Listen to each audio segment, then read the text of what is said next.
ஆடை உடுப்போம் அதன் பின்னே பால் சோறு மூட நெய் பெய்து முழங்கை வழிவார கூடி இருந்து குளிந்தெழுளோர் எம்பாவை. இது திருப்பாவையோட 27வது பாசுரம். என்னங்க ஆண்டாளோட பாசுரம் சொல்றேன்னு பாக்குறீங்களா? ஆமாங்க, இன்னைக்கு அதுக்கு தகுந்தாப்புல தான் நம்ம ஒரு டிஷ் பண்ண போறோம். இது ஸ்ரீரங்கத்து அக்காரவடிசல். எங்கே பயணம்? ஸ்ரீரங்கத்துல அக்காரவடிசல் சாப்பிட ஊமக்கு எதுக்கு அதெல்லாம். Welcome to Madurai to Malaysia cooking channel. வாங்க வீடியோக்குள்ள போகலாம்.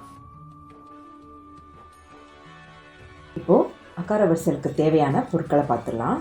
1 கப் பச்சரிசி, 1/2 கப் பாசிப்பருப்பு, 7 டம்ளர் அளவுக்கு பசும்பால் எடுத்திருக்கேன், 200 கிராம் அளவுக்கு நெய் எடுத்திருக்கேன், 1/2 கப் அளவுக்கு வெல்லம், ஒரு 2 டேபிள் ஸ்பூன் நாட்டு சர்க்கரை, 10 கிராம் திராட்சை, 10 கிராம் முந்திரி, சிட்டிகை அளவு பச்சை கற்பூரம், ஒரு 5-6 ஏலக்காய் நல்லா நுணுக்கிக்கலாம்.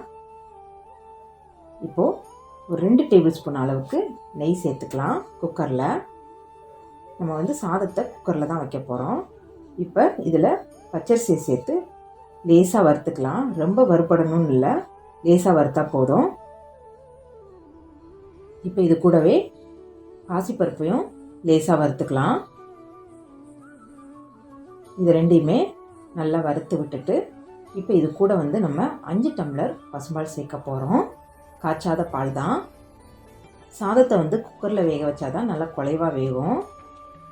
இதில் நான் 5 டம்ளர் பால் சேர்த்துருக்கேன். நமக்கு மொத்தத்துக்கு 7 டம்ளர் பால். இப்போ இதில் நம்ம 5 டம்ளர் சேர்த்துட்டோம்.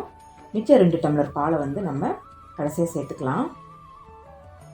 இப்போ இது எல்லாத்தையும் நல்லா கலந்து விட்டுட்டு குக்கரில் விசில் போட்டுடலாம். 5லேருந்து 7 விசில் வரைக்கும் போட்டுருங்க.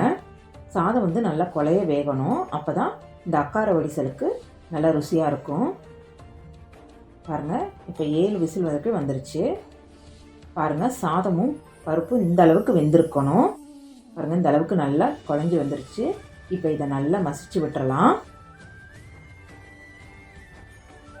நல்லா மசிச்சிருங்க. அப்போ தான் அக்காரவடிசலுக்கு ருசியாக இருக்கும். இதை மசிச்சு விட்டு நம்ம தனியாக எடுத்து வச்சுக்கலாம். இப்போ இந்த பாத்திரத்தில் வெல்லத்தையும் நாட்டு சர்க்கரையும் காய்ச்சிக்கலாம். வெல்லம் கலர் கொடுக்குற வெல்லமாக இருந்தால் இந்த அக்காரவடிசலுக்கு நல்லாயிருக்கும். அப்படி இல்லைன்னா நீங்கள் நாட்டு சர்க்கரை கூட சேர்த்துக்கலாம்.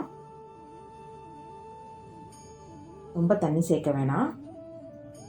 இந்த அளவுக்கு தண்ணி சேர்த்து நல்லா கரைச்சி விட்டுருங்க. கட்டி இல்லாமல் வெல்லத்தை கரைச்சி விட்டுருங்க.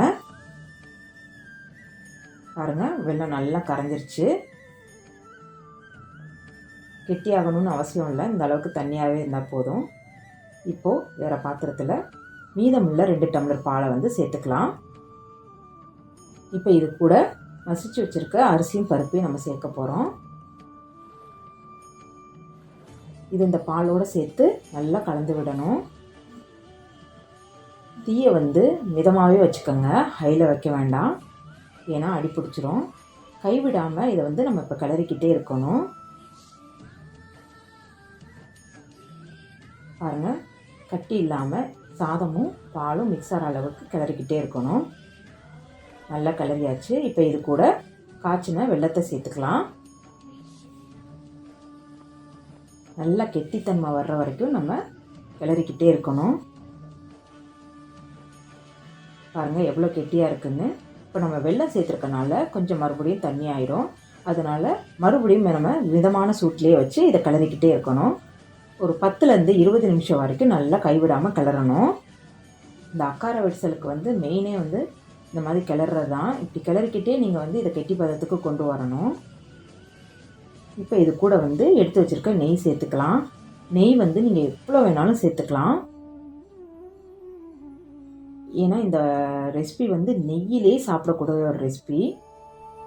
இதை ஆண்டாள் வெங்க மன்னருக்கு செஞ்சு கொடுத்ததுனால அவர் அவ்வளோ விரும்பி இதை சாப்பிட்டாராம். நெய் விட்டு நல்லா கிளறிக்கங்க. பாருங்கள் எவ்வளோ தண்ணியாக இருந்துச்சு, இப்போ எவ்வளோ கெட்டியாக வந்துருச்சுன்னு.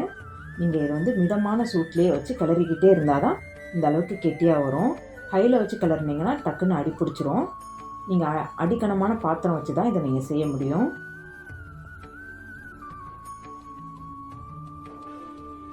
இப்போது ஒரு 2 டேபிள் ஸ்பூன் அளவுக்கு நெய் விட்டு முந்திரியும் திராட்சையும் வறுத்துக்கலாம்.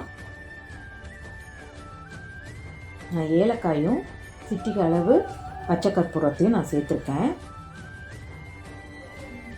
லைட்டாக சிவக்கமுமே நம்ம வந்து அக்காரவடிசலோட இதை சேர்த்துக்கலாம். இதை சேர்த்து மறுபடியும் நல்லா கிளறி விட்டுருங்க.